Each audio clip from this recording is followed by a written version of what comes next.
Well, hello and welcome to the Pastor Study. How many times have you heard the phrase, don't play with fire, you'll get burned?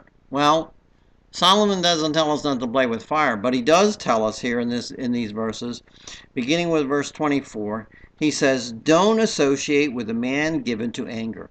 Stay away from the angry individual. Stay away from the guy that's got a quick temper, because with that hot-tempered individual, you will be prone to catch his temper.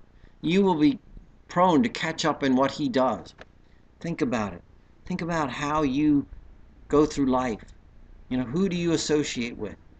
You can get caught up in those things. If you get swimming, you go into the pool, you're going to get wet because the water is going to be wet.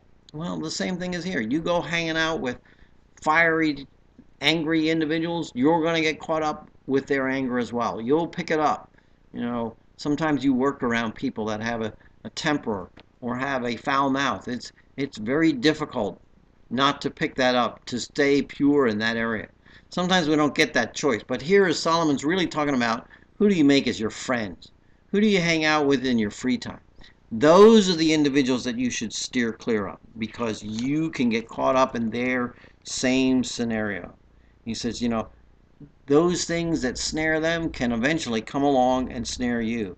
He says, and don't be the one that comes along and promises to pay somebody else's debt. Don't pledge, don't sign on a loan, don't co-sign something for a friend, because you know what? When push comes to shove, they're going to leave you high and dry, and then you're going to wind up owing their debt. You're going to wind up having to pay their bill, because the creditor says, well, they can't pay, but you also said that if they can't, you'd pay, and now you have to. And so it's a real admonition for us today to not get caught up in somebody else's debt, not to get caught up in somebody else's anger. He says,